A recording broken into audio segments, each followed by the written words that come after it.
Amigos, boa noite a todos, muita paz e que Jesus nos abençoe agora e sempre.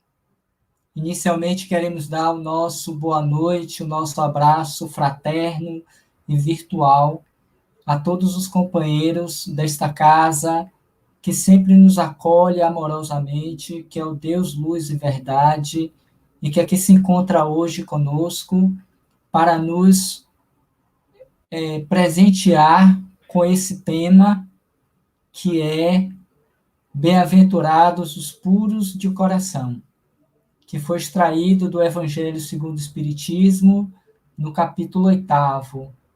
E conforme nós veremos, um tema mais do que necessário para os nossos dias. Então, a todos aqueles que aqui se encontram no chat, sintam-se abraçados fraternalmente, em especial um abraço à nossa companheira de lida espírita, Dona Bernadette, essa incansável trabalhadora do bem e que muito tem nos servido de exemplo na nossa caminhada. Igualmente, queremos dar o nosso boa noite aos nossos companheiros, seguidores também do canal Roteiro Espírita, que nos acompanham nesse momento e que estão participando conosco desse trabalho.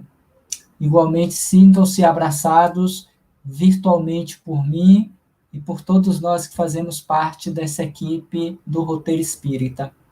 Antes de nós começarmos o trabalho, nós vamos fazer a nossa prece inicial, agradecendo a Deus, o Senhor da vida, e ao seu Filho querido Jesus, que nos abençoe, que nos proteja, que nos envolva no seu manto de luz e de paz, para que saiamos daqui hoje todos fortalecidos e amparados na sua energia de amor e de paz. Assim como pedimos e rogamos por todos aqueles que estão sendo acometidos pela doença do coronavírus e que hoje se encontram hospitalizados. Que Deus os abençoe e os proteja. Igualmente aos seus familiares, tal qual os nossos, pedimos, Senhor, que nos abençoe, que nos ampare e que a mensagem de hoje possa nos trazer fortalecimento para o nosso espírito ainda cambalido nessa trajetória através das reencarnações. Que a tua paz esteja sempre conosco, nos servindo de guia, nos servindo de bússola, hoje, agora e sempre. Que assim seja e muita paz. Mais uma vez, boa noite a todos e a todas que nos acompanham através do canal do Deus, Luz e Verdade, tal qual também do canal Roteiro Espírita. Conforme dissemos, e nós vimos pelo cartaz que nós apresentamos aqui, hoje nós vamos trabalhar essa temática importante que Mateus, no capítulo 6, no versículo 8, trouxe como sendo uma fala do Cristo Jesus. Quando, no Sermão da Montanha, ele nos apresentou as bem-aventuranças. E conforme é do nosso conhecimento, ela vai iniciar toda a construção, todo o edifício do Sermão da Montanha proposto por Jesus, que, diga-se de passagem, é a espinha dorsal do seu messianato, sendo as bem-aventuranças o coração da sua mensagem. Tal significativa é as bem-aventuranças para nós, que nos dizemos seguidores de Jesus, que Mahatma Gandhi, que não era cristão, disse certa feita, que se todos os livros sagrados da humanidade fossem queimados e restassem apenas o Sermão da Montanha, ainda assim nós teríamos um roteiro para chegarmos a Deus, nosso Pai. Porque ali está todos os passos que devemos seguir para a construção desse homem novo que a terra, conforme ele também prometeu em uma das bem-aventuranças, haverá de ter um dia no seu solo. Quando ele traz, e certamente um dos companheiros nesse mês, que está se trabalhando também as bem-aventuranças, vai trazer que é bem-aventurados os mansos e os pacíficos, porque serão chamados filhos de Deus e herdarão a terra. Mas para esta eu vou deixar para aquele que vai se incumbir dessa tarefa. A nossa aqui é tratarmos do tema bem-aventurados os puros de coração, porque verão a Deus. E como isso é significativo? Lembrando que no Evangelho segundo o Espiritismo, nós a encontramos no capítulo 8º, sendo que, a partir do capítulo 6º, os espíritos propuseram a Kardec que colocassem como início para a construção dessas bem-aventuranças o Cristo Consolador. E ele é, para nós, o nosso modelo, o nosso guia, o nosso referencial de perfeição. E em seguida, a partir do 7º, ele vai propor, então, bem-aventurados os puros de espírito, porque o reino dos céus são para eles.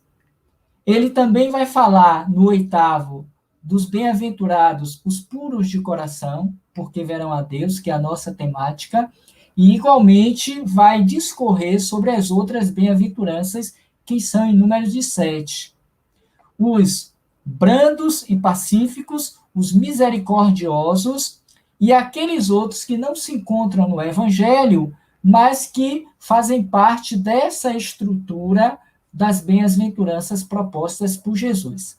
Mas especificamente, e para que nós possamos dar continuidade a essa proposta, nós vamos ver o que disse Jesus lá de acordo com Mateus e que nós já citamos de alguma sorte, ao dizer que bem-aventurados os limpos de coração, ou os puros, se assim quisermos, porque eles verão a Deus.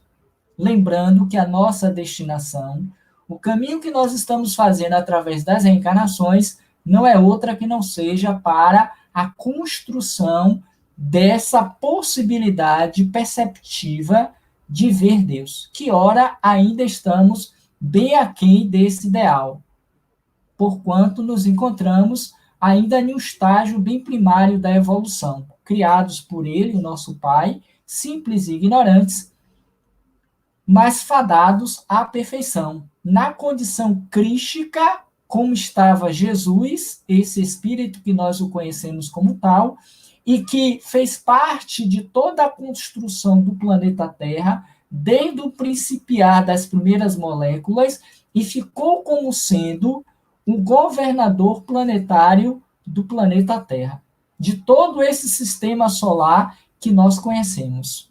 E conforme ele disse, ninguém chegaria ao Pai, ninguém o veria que não fosse através dele. Então, significa dizer que nós temos muito ainda o que fazer, muito que caminhar, muito que aprender para chegarmos a essa condição evolutiva para conhecermos Deus. Mas, dando seguimento, é interessante que esse material, conforme já dissemos, ele foi extraído do Evangelho segundo o Espiritismo. Nós vamos encontrar também no Livro dos Espíritos duas questões, a de número 208 e a 385, em que Kardec vai pontuar algo que se assemelha à temática puros de coração, em que os espíritos eles vão nos apresentar como sendo algo necessário a ser trabalhado em nós, na medida em que nós nos depuramos através das sucessivas reencarnações.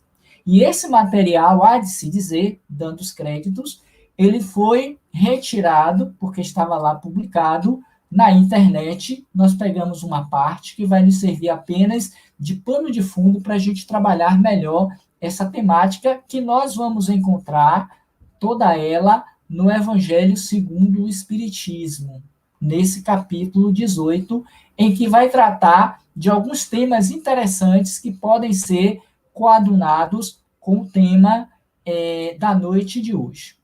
Mas antes de nós vermos esses pontos que estão lá no capítulo 8º, os subtemas dele, é interessante que nós víssemos ou refletíssemos um pouquinho a respeito dessa questão da pureza de coração, considerando que esta é a nossa destinação que esse é o caminho pelo qual nós estamos fazendo.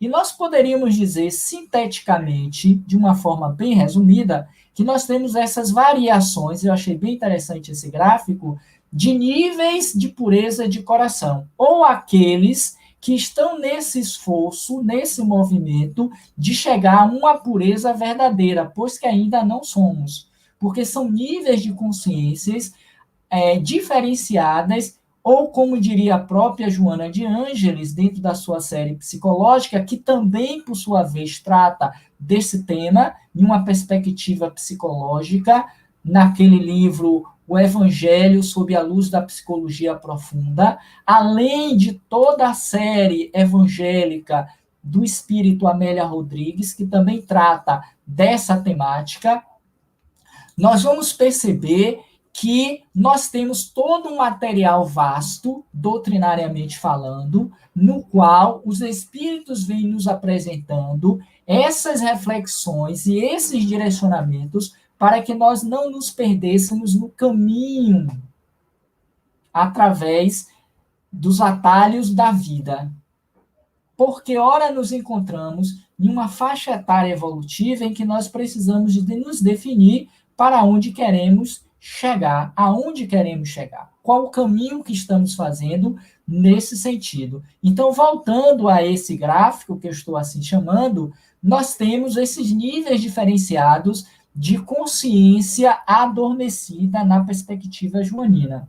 Seria a impureza consciente intencional, que seriam aqueles indivíduos que não estão necessariamente, conforme diz no popular, nem aí para esse movimento da pureza, do movimento de mesmo, ainda não se encontra necessariamente desejosos de fazer esse movimento de ascensão moral, e aí preferem se manter nesta condição. Temos ainda aqueles que se encontram na impureza inconsciente, que são aqueles indivíduos que não estão necessariamente ainda na condição ideal para que possam fazer esse movimento de despertar da consciência lúcida para a sua realidade de espíritos imortais, considerando que todos nascemos simples e ignorantes, mas fadados a essa perfeição. Então, existem aqueles que estão verdadeiramente nesse estágio de pureza inconsciente, ou seja, agem sem que tenham ainda a consciência do que estão fazendo. Mas nem por isso, e há de se dizer, são menos responsáveis quanto aqueles que o fazem de forma consciente, que são a impureza consciente. Aqueles que assim lidam, aqueles que estão intencionalmente, por exemplo, promovendo o mal, promovendo a maledicência, produzindo e gerando a violência. São indivíduos que estão atuando nessa perspectiva e que, ora, estão conscientemente sabendo o que estão fazendo. Estão dentro dessa visão da falange do mal, se a gente pode assim também considerar. Mas existem aqueles que são da neutralidade, ou como diria o próprio Allan Kardec, são aqueles espíritos que nascem, que crescem, que se desenvolvem, que envelhecem, que morrem, mas que não são capazes de se definirem quanto à sua posição no mundo. São aqueles neutros que Kardec vai colocar na escala espírita, na 7ª classe. Existe um nível de neutralidade. Nem são bons, nem são ruins. Estão vivendo suas vidas por viver sem grandes consequências. Mas existe, por outro lado,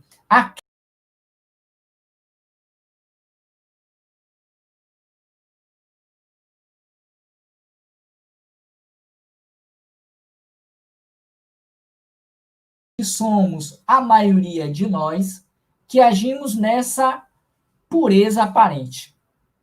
No sentido de que queremos ser bons, temos expressões de bondade, mas que ainda não somos verdadeiramente bons. Estamos em trânsito, ou ainda trazendo como exemplo a escala espírita, saindo da 3ª ordem para a 2ª, na qual a 4ª classe é a dos bons. Nós já temos lampejos de bondade, movimentos de solidariedade, de amor, de altruísmo, mas não é algo que está verdadeiramente consolidado. Por isso que a Terra está nesse momento de transição planetária, em que ela vai estar saindo dessa aparente pureza que eu não faço mal se não me provocarem, ou eu faço mal buscando sempre me satisfazer ou me vingar, como muitas vezes assim nós fazemos, para o que o texto aqui traz como sendo a pureza verdadeira.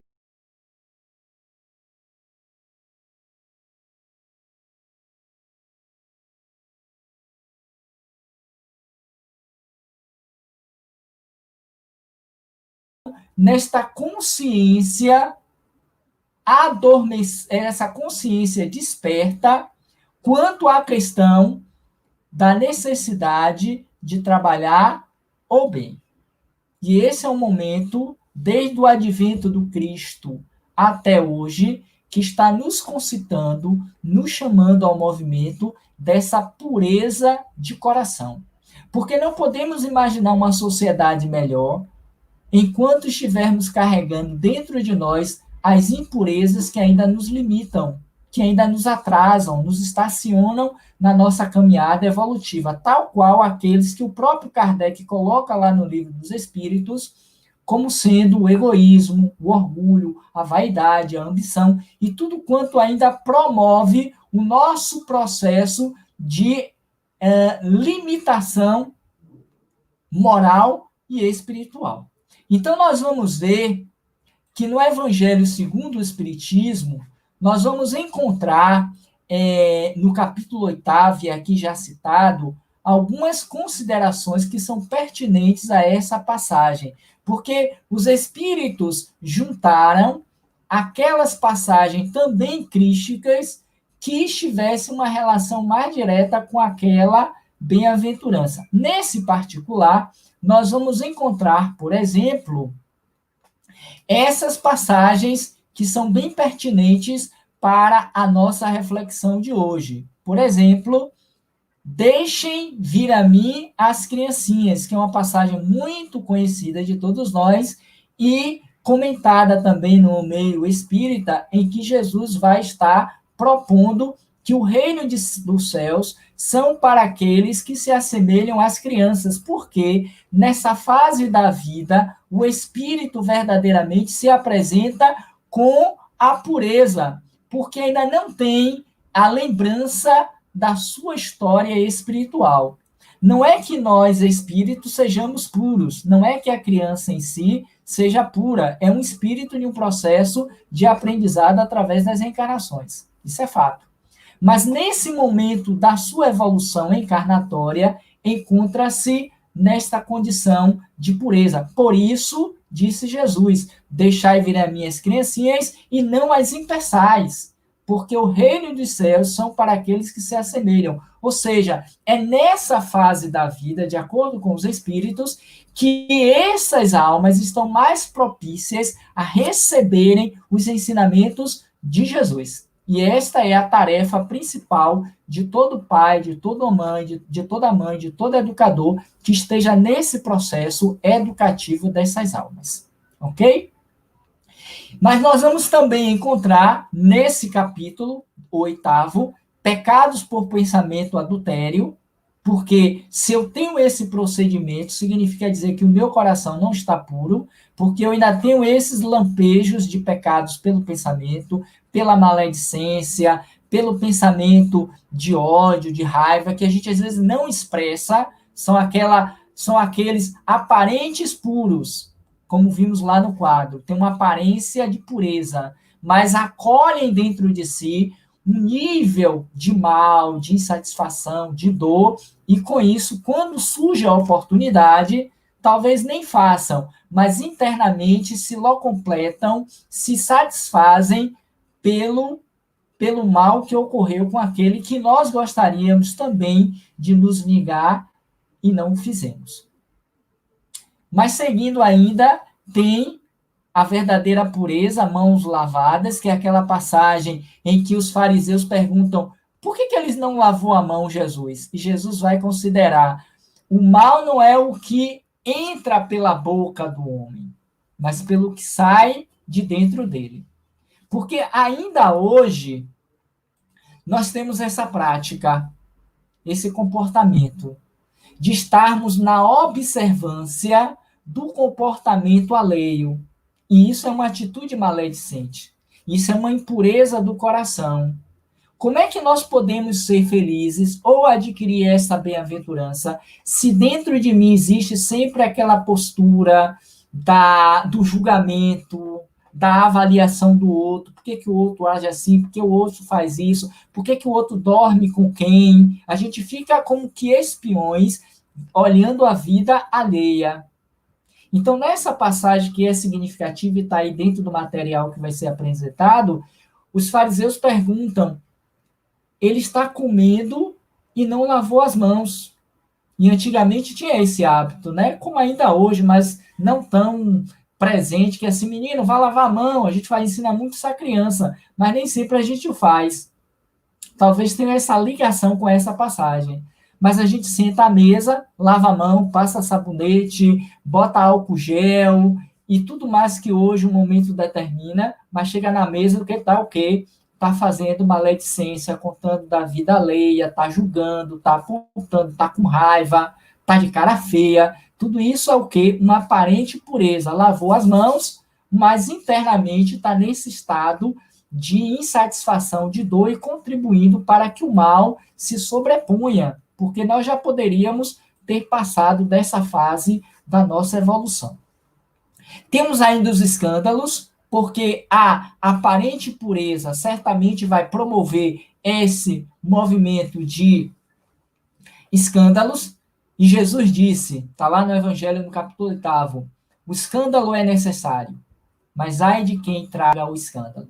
Porque esse escândalo é exatamente produzido por aqueles cujos corações ainda são corações imperdinidos ao mal, que ainda estão acolhendo dentro de si a dor, o sofrimento, o desejo de vingança, quando não estrategicamente promovendo que o mal se sobreponham ao bem nesse momento tão decisivo da humanidade. Haja visto que nós vemos, e quase sempre repetimos quando falamos desses temas, é o que nós vemos hoje nas redes sociais.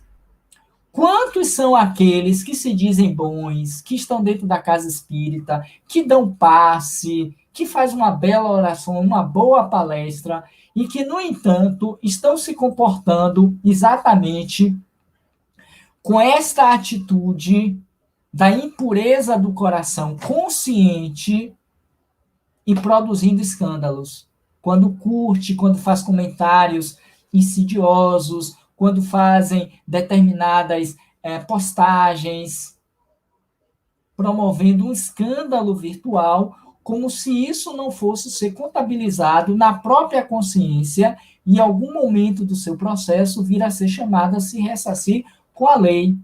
Porque dentro dessa ideia da pureza do coração, Jesus também disse, não sairás de lá até que pagues o último ceitil, o último ceitil, e que tem uma relação estreita com essa pureza do coração.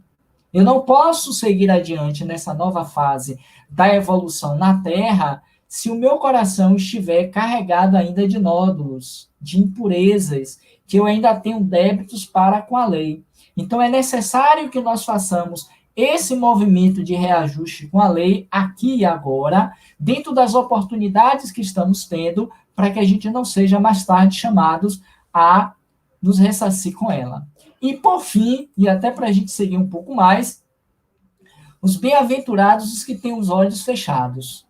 Porque esses olhos fechados, dentro da parábola, significa dizer que são aqueles que já têm esta pureza consciente e que estão no desejo sincero de se ressarcir com a lei. Aí pede a Deus uma prova na qual traga uma limitação física que possa servir de prova pelo escândalo cometido anteriormente e possivelmente em outras reencarnações, a fim de se liquidar com o débito passado. E aí disse Jesus, e há de se dizer isso: com quem fere com a espada, pela espada perecerá. Serás julgado com a mesma medida que julgares. Então, quando a gente vê alguém passando por uma determinada experiência que nos causa comoção, dor, e que a gente se pergunta: ô Senhor, por que precisou passar por isso? Principalmente quando se está na fase da infância, nessa aparente pureza daquele ser. É um espírito em provação. E já traz a limitação da visão ocular. Já traz o limite com a cegueira. Por que isso está acontecendo? Deus é justo? Onde é que estaria a justiça de Deus? Aí a gente vai entender por que esses olhos são fechados. E melhor que fosse assim, porque provavelmente estaria ele produzindo mais escândalos. Então, nessa passagem, que está lá também no Evangelho segundo o Espiritismo, e que eu vou deixar aí, eu vou só fazer os comentários, é aquela que nós já citamos, em que Jesus diz: bem-aventurados os puros de coração, porque verão a Deus. E então apresentaram a Jesus umas crianças, a fim de que eles as tocassem.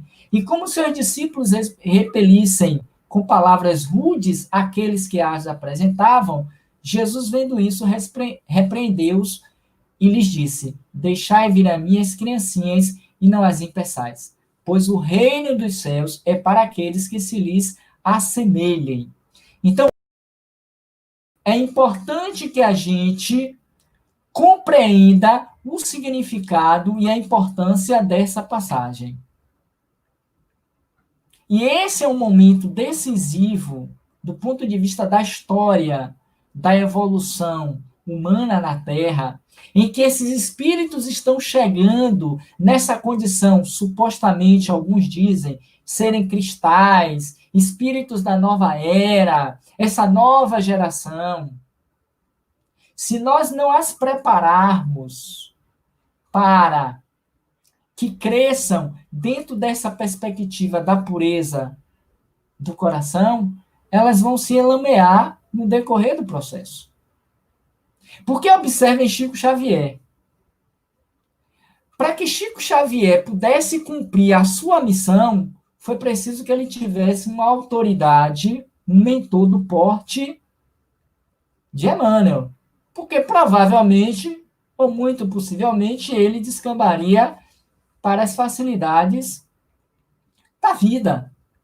Ele poderia ter capitulado na sua missão, tal qual é hoje Divaldo Franco, que se não tivesse esta autoridade moral de um espírito do porte de Joana de Ângeles, ele poderia ter casado, poderia ter filhos, poderia ter feito todas as escolhas, e a missão dele teria ficado pela metade. Não que não se possa cumprir a sua missão sendo casado e tendo filhos. E o melhor exemplo disso para nós, na atualidade, é Mahatma Gandhi.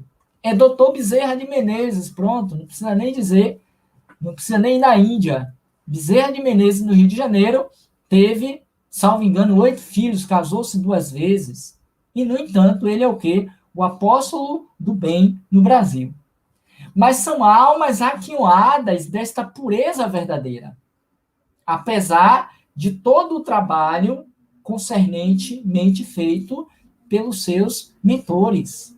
Porque Dr. Bezerra de Menezes também tivera a presença dos seus mentores. Dentre eles, o próprio Cristo, que esteve ali lado a lado produzindo. Maria, mãe de Jesus. Daí porque, 50 anos depois de desencarnado, ele recebe a outorga de poder viver em mundos celestiais, a pedido da própria mãe do Cristo, Maria de Nazaré. E ele renuncia para continuar conosco. A verdadeira pureza de coração. Olha que exemplo legal. Então é preciso que a gente reavalie a nossa conduta para a gente não ficar naquela pureza aparente, do faz de conta. Eu faço de conta que estou fazendo bem, e os espíritos fazem de conta que aceitam essa realidade. E aí que, quando chegamos do outro lado da vida, é que nós nos damos conta verdadeiramente do que nós fizemos. Então, nesta é aquela caridade que está lá no Evangelho. Faça com a mão sem que a outra não veja. No entanto, a gente faz para que todo o corpo veja. Mas a gente quer ser salvo porque dávamos pães quando éramos encarnados lá no Deus Luz e Verdade. Nós dávamos passe, nós éramos médios. Mas a troco de quê? Para ganhar os céus, não é essa pureza de coração que os espíritos querem de nós. Esse quadro é muito interessante, eu vou passar rapidamente dele, mas dá uma demonstração exatamente do que seria esse processo da evolução da criança através da reencarnação. Então, diz assim: a pureza do coração é inseparável da simplicidade e da humildade. Isso está lá no Evangelho. Ela exclui todo pensamento egoísta e orgulhoso. E, no entanto, nós percebemos que é o que mais acontece entre nós. E olha que a gente não é lá essa coisa toda, né? Ou como dizem alguns, nós somos, de alguma sorte, ou pelo menos me incluo, como a raia miúda do Evangelho do Senhor. Estamos começando agora a despertar para essa consciência da pureza. E, no entanto, nós já queremos o céu ou sermos reconhecidos como um Chico Xavier. Então, a proposta é uma proposta de mudança, de renovação, de olhar verdadeiramente para o que nós somos, porque, do contrário, nós não haveremos de alcançar esse reino dos céus prometidos pelo Cristo. Aí nós vamos, então, entrar no Livro dos Espíritos. E na questão 208, como vocês podem ver aí, ou pelo menos acompanhar, Kardec questiona: nenhuma influência exerce os espíritos dos pais sobre o filho depois do nascimento deste? E essa pergunta é interessante para a gente compreender que os pais, eles tanto podem influenciar para mais ou para menos no processo de desenvolvimento da criança. Então, o que é que os espíritos dizem?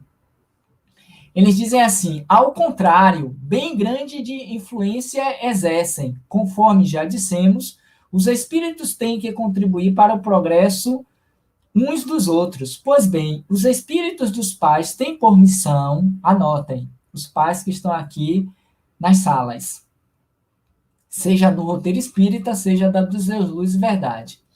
Os pais têm por missão desenvolver os de seus filhos pela educação. Constitui-lhes isso uma tarefa. Tornar-se-ão culpados se vierem a falir no seu desempenho. Altamente chocante essa questão. E a maioria dos pais, dos educadores, considerando que a doutrina espírita é uma doutrina eminentemente educativa, tem contribuído, na maioria das vezes, para o falimento da criança do espírito.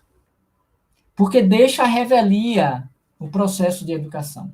Sobrecarrega a criança com muitas coisas que são transitórias. Direciona o olhar, a busca, os interesses para coisas materiais e supérfluas, transitórias. E se esquecem de que esses são espíritos que vieram para que nós os tutelássemos, para que nós os conduzíssemos ao caminho do bem. Deixai vir a mim as criancinhas e não as impeçais, porque delas é o reino dos céus, ou para aqueles que assim se assemelham. E aí dizem os espíritos, voltando à questão, já no finalzinho, constitui-lhes uma tarefa, tornar-se-ão culpados se vierem a falir no seu desempenho. E é o que a gente vê, na maioria das vezes também, já na própria encarnação. Quando o espírito estava dentro de uma programação para a ascensão, para o crescimento, e, no entanto, faliram, porque não tiveram aquela postura emanuelista que tivera para com Chico, ou joanista, ou joanina, como a gente queira no seu termo, para com Divaldo. Existe o livre-arbítrio, é fato, não vamos deixar de considerar. Mas é preciso que haja uma autoridade moral dentro de casa para que no nosso falar seja sim, sim, não, não. E o espírito que ora ali está, muitas vezes cambaleante, entenda a necessidade de seguir aquele rumo. Se depois ou mais tarde ele quiser seguir para outros caminhos, aí é problema dele. Ele é livre para escolher. Então, nós temos, eu só vou passar mesmo por conta de que eu comentei. Nós temos o pecado por pensamentos, que também é uma passagem, um subitem desse capítulo 8º, que eu já trouxe aqui, que muitas vezes a questão do adultério, até não adultério fisicamente, e esse adulterar não é só nas relações conjugais, adultério em relação à minha missão, aos meus ideais, aos meus valores. A gente precisa considerar também o adultério nesse sentido. As minhas propostas de vida, e que a gente adultera por pensamento, quando não na própria prática. Então é preciso que eu entenda e compreenda que eu estou em um processo de evolução. E eu preciso contribuir para a minha e para a evolução da coletividade a qual eu faço parte.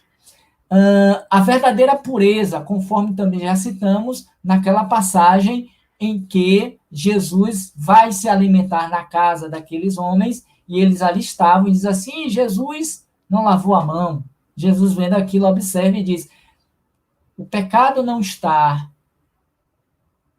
naquilo que entra pela boca, mas pelo que sai. Porque o coração é que reside os sentimentos. A impureza vem do coração, que passa pela mente e que se externa pelas palavras, pelos comportamentos. E a gente dá muito cuidado às coisas que são externas, pelos rituais, pelos dogmas. Então, nesse sentido, a gente pode entender que existe as atitudes internas e as atitudes externas. E é o que disse Jesus também nessa passagem. Eles me honram com os lábios, mas o coração está longe de mim. É profundo. Muitos de nós espíritas, que nos dizemos seguidores do Cristo, honramos o Cristo, a sua mensagem, pelas palavras. Mas nos encontramos distantes dele, Jesus. Caso contrário, já teríamos uma sociedade melhor, mais justa, mais equânime, mais verdadeira, mais ética, mais evoluída, mais pura de coração. E com isso estabeleceríamos o quê? A mansidão, a pacificação. Não teríamos a pandemia que ora vivemos, como um convite à reflexão dos comportamentos e das atitudes. Então é preciso que eu reavalie quais são as minhas atitudes que verdadeiramente elas coadunam com o pensamento e com a vontade de Deus que está nos céus. Porque Jesus disse que veio para fazer a vontade do Pai que está nos céus. E, para tanto, não podemos simplesmente honrá-lo com os lábios, mas trazê-lo para o coração. E o coração significa a residência dos sentimentos verdadeiros, que é a verdadeira pureza. Viver a mensagem do Cristo, porque de religiões e de produções literárias, de mensagens espirituais, já temos o suficiente para as mudanças que já deveríamos ter feito. No entanto, nós fugimos desta realidade. As obras complementares da doutrina espírita estão recheadas de livros, de mensagens falando sobre as bem-aventuranças, sobre o Sermão da Montanha. Eu tenho aqui alguns que o tempo não permite apresentá-los. E, no entanto, nós simplesmente, quando muito, passamos os olhos. Não degustamos, não ingerimos a mensagem, não refletimos sobre ela para produzir mudanças. Mas deixa eu adiantar que eu já estou próximo de encerrar. E falei rapidamente também dos olhos fechados. E eu só vou fazer essa citação que está aí sublinhado, porque é importante. Ora, se a tua mão ou o teu pé te escandalizam, disse Jesus, corta-o e lança-o fora de ti. Porque melhor te é entrar na vida manco ou aleijado do que tendo duas mãos ou dois pés serem lançados ao fogo do inferno. E se teus olhos te escandaliza, tira-o e lança-o fora de ti. Melhor te é entrar na vida com um só olho do que tendo dois, seres lançado no fogo do inferno. Altamente profunda e que mereceria uma doutrinária só para falar sobre isso, uma live. Mas o que a gente tem feito por essa postura exterior de preservar os olhos, as mãos, as pernas, o corpo são, mas a mente é doentia. Mente sã, corpo são. A gente quer inverter. A gente quer um corpo são com a mente enferma, doente. E um coração carregado de ressentimentos. Porque o ressentimento que nós carregamos é exatamente a impureza consciente que nós fazemos intencional. Ou então aquele perdão velado. Eu te perdoo, mas não quero lhe ver nunca mais. É aquela chamada pureza aparente. Então a gente precisa, o quanto antes, fazer esses movimentos de cura para que a gente possa renascer da água e do Espírito. E rapidamente, para fechar, eu gostaria de trazer uma mensagem do livro Religião dos Espíritos, de Emmanuel, que, por sua vez, trabalha muito essa parábola, seja no tema pureza, em que ele vai tratar sobre essa mensagem, para a gente entender o verdadeiro sentido do que é ser puro de coração, e uma outra que faz parte do livro Palavras de Vida Eterna, que é esse livro aqui, que o tempo não permite a gente discorrer, e que o tema chama Coração Puro. Tá vendo? Que eu convido a vocês a lerem. E ele diz assim, não se turbe o vosso coração. Crede em Deus, crede também em mim. E ele vai se apropriar dessa citação crística para falar da necessidade da pureza do coração. Mas a que eu quero trazer é a da religião dos espíritos, que Emmanuel intitulou como sendo pureza. Mas antes, e para fechar, resumidamente, o que seria propriamente pureza de coração? Aí nós temos algumas sugestões. Enxergar a bondade. Veja se você já vivencia isso. Talvez já pratique de uma forma cambaleante. Mas seria enxergar a bondade. Não dar audiência ao mal. Evitar reclamação. Enxergar o bem em cada pessoa ou fato. Esperar o bem. Pensar em fazer o bem. E aí eu pergunto a vocês, quem de nós, na prática, vivencia esses 5 itens? Só precisam dos 5. Eu confesso a vocês que eu ainda não faço. Mas para a gente encerrar, porque o tempo é curto, senão o Gleidson vai reclamar depois comigo, a gente vai apresentar essa mensagem rapidinho para a gente ver como ela é bela. Pureza. Mensagem psicografada pelo médium Francisco Cândido Xavier. Vou deixar ela inteira na tela. Em 16/2/1959, muitos de nós não estávamos ainda nascidos, dentre eles eu, ok? Alusiva à questão 632 do Livro dos Espíritos, constante do livro Religião dos Espíritos, no capítulo 11. Olha o que Emmanuel diz nesse sentido. Rapidinho. Bem-aventurados os puros, porque verão a Deus, se apropriando da citação. Estudando a palavra do Mestre Divino, recordemos que no mundo até hoje não existiu ninguém quanto ele, Jesus, com tanta pureza na própria alma. E aí nós nos reportamos à questão 625 do Livro dos Espíritos, o nosso modelo, o nosso guia. Logo, ninguém poderia superá-lo nesse aspecto. E aí Emmanuel continua dizendo: cabe-nos, pois, lembrar como Jesus via no caminho da vida para reconhecermos com segurança que, embora na Terra, saiba encontrar presença divina em todas as situações, em todas as criaturas, em todas as situações e em todas as criaturas. A gente nem encontra nas criaturas e muito menos nas situações. E aí ele diz: muita gente fazendo um contraponto com a época de Jesus.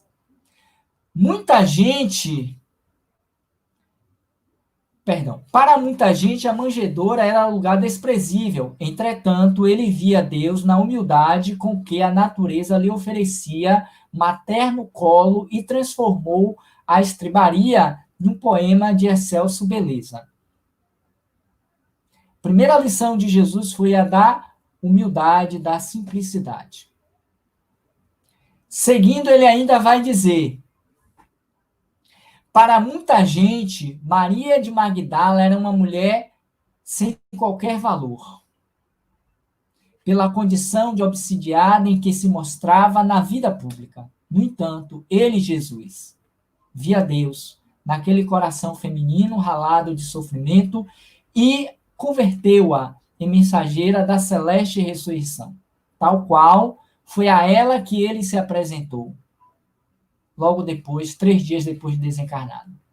Mas seguindo, ele ainda vai dizer, Emmanuel: para muita gente, Simão Pedro era homem rude e inconstante, indigno de maior consideração. Contudo, ele via Deus no espírito atribulado do pescador semi-analfabeto que o povo menosprezava e transmutou em paradigma da fé cristã para todos os séculos. A rocha, a pedra, aquele que iria dar seguimento à mensagem do cristianismo pós-Jesus. O grande arrimo de Jesus e do cristianismo fora Simão Pedro, em que pese ter ele negado Jesus 3 vezes. Para muita gente, Judas era negociante. Deixa eu botar a tela cheia. Judas era negociante de expressão suspeita, capaz de astuciosos ardis em louvor de si mesmo. No entanto, ele, Jesus, via Deus na alma inquieta do companheiro que os outros menoscabavam e estendeu-lhe braços amigos até o fim da penosa deserção a que o discípulo traído se entregou em vigilante. Nesse ponto, vale considerar que foi Jesus que foi resgatá-lo lá das zonas umbralinas depois que ele, Judas, suicidou-se diante da condenação do Cristo. Para muita gente, seguindo a mensagem, Saulo de Tarso era guardião intransigente da lei antiga, vaidoso e perverso, na defesa dos próprios caprichos, conforme nós vemos lá em Paulo e Estevão. Contudo, ele, Jesus, via Deus em Saulo, naquele espírito atormentado, e procurou pessoalmente para confiar-lhe embaixada importante. Senhor, que queres tu que eu faça? Depois desse questionamento, se transformou no Paulo de Tarso que nós o conhecemos hoje. O primeiro divulgador da mensagem do cristianismo que tivemos até então. E aí finaliza a mensagem, para a gente encerrar o trabalho de hoje. Se purificares assim o coração, identificarás a presença de Deus em toda parte, compreendendo que a esperança do Criador não esmorece em criatura alguma, e perceberás que a maldade e o crime são apenas espinhos, espinho e lama que envolvem o campo da alma, o brilhante divino que virá fatalmente à luz. E finalizando, ele conclui: e aprendendo, isso é para nós, e servindo, ajudando e amando, passarás na terra por mensagem incessante de amor, ensinando os homens que te rodeiam a converter o charco em berço de pão, e a entender que, mesmo nas profundezas do pântano, podem surgir lírios perfumados e puros para exaltar a glória de Deus. Nesse ponto, e sem mais, nós agradecemos a todos vocês, pedindo desculpas por termos passado um pouco do tempo proposto, mas agradecemos a todos pela consideração, pela oportunidade, e queríamos fazer aqui o nosso apelo, o nosso convite para que vocês conheçam a nossa fanpage do Roteiro Espírita, que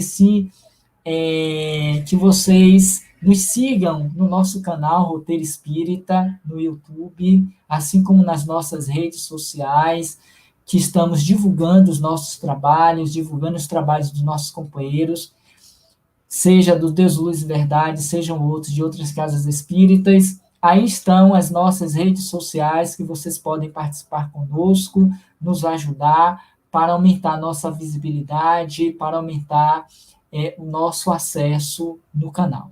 No mais, obrigado a todos, que Deus nos abençoe, que Jesus nos proteja e que, mediante a mensagem de hoje, procuremos verdadeiramente, enquanto estivermos no corpo físico, investir no nosso labor moral e espiritual, para quem sabe já saiamos daqui, se não plenamente puros de coração, mas com o terreno capinado, para quem sabe amanhã lançarmos as primeiras sementes que virão trazer frutos de 60, de 30, de 100 por ano. Muita paz, muito obrigado a todos e até uma próxima oportunidade em que estaremos juntos mais uma vez, seja presencialmente, seja ainda na condição virtual. Que Deus nos abençoe, hoje, agora e sempre. Encerrando o nosso trabalho de hoje. Obrigado a todos e muita paz.